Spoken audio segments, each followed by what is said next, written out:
Hello, welcome to day 6. On this particular day, we decided to take the train again from the Millbrae station down to the Embarcadero station, and we decided to walk along the water because it was a little less up and down hill, it was a little more flat when you're closer to the water, and also because we were heading to the San Francisco Ferry building. We did a little bit of shopping at the Ferry building, we did get something to eat. We tried a little bit of the local food, and then from there we went on to the Alcatraz ferry terminal where we went out to see Alcatraz Island. It's a place I've wanted to go to for over 30 years. I've been to San Francisco twice before, but never did anything when I was in the town. Fortunately, I just kind of passed through twice, over the Golden Gate Bridge and then right out back on Interstate 80 heading out of town. So it was nice to finally actually get into San Francisco and do some stuff, and Alcatraz was definitely worth the wait because it was an amazing trip.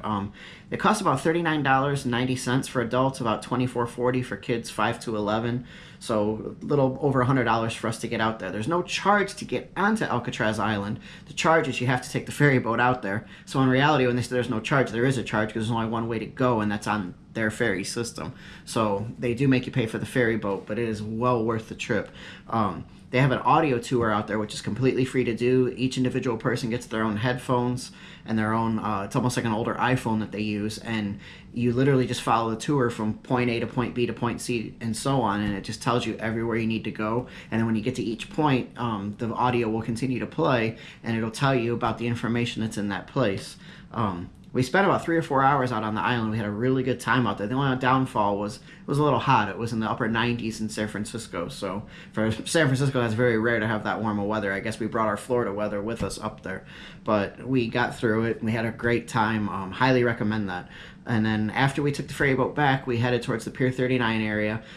Just did a little bit of looking around. We're trying to find a place to eat for dinner. It was really crowded there, hot. We were tired. We couldn't really decide on where we wanted to eat. Everybody had their own opinion of where they wanted to go. So kind of pulled out the phone, did some looking around to see what else was in the area that had good reviews. And we found a place called Hot Spuds. Unfortunately, we didn't take any pictures or video of the food because we were so tired and so hungry that we scarfed it down. What it was you get like this really big baked potato with toppings on it, and it was amazing potatoes. All three of us loved our food there. Highly recommend going to Hot Spuds if you're in the Pier 39 area of San Francisco. It was a very cheap place to eat for lunch, dinner, snack, whatever. It was good food and very good staff there as well. Then when we left the Hot Spuds place, we had to walk back to the Embarcadero station or the Powell Street station, whatever, so that we could get back to our hotel. It was kind of running late at night, and it was on a Sunday, so we didn't know how late the trains were going to run, because like here in Orlando, we have a train system. It doesn't even run on the weekends, and then during the week when it does run, it's very limited at night, and the last train's usually around 10 o'clock. Well, at this point, it was 9-something at night, and we had a long walk, so we're like, well, whatever happens, happens. So we were kind of walking along the water, and instead of going up and down the hills of Powell Street, we decided to just follow that same path we did in the morning. So we ended up walking over 11 miles again. So for 2 days, we did about 23 miles, which was amazing. Our feet were killing us, but it was an amazing time, and hopefully you'll enjoy the video. And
I wouldn't want to be in here.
Because there was a person there? Yes, it was. Here comes the prison guard coming back to put us back in our cells, apparently.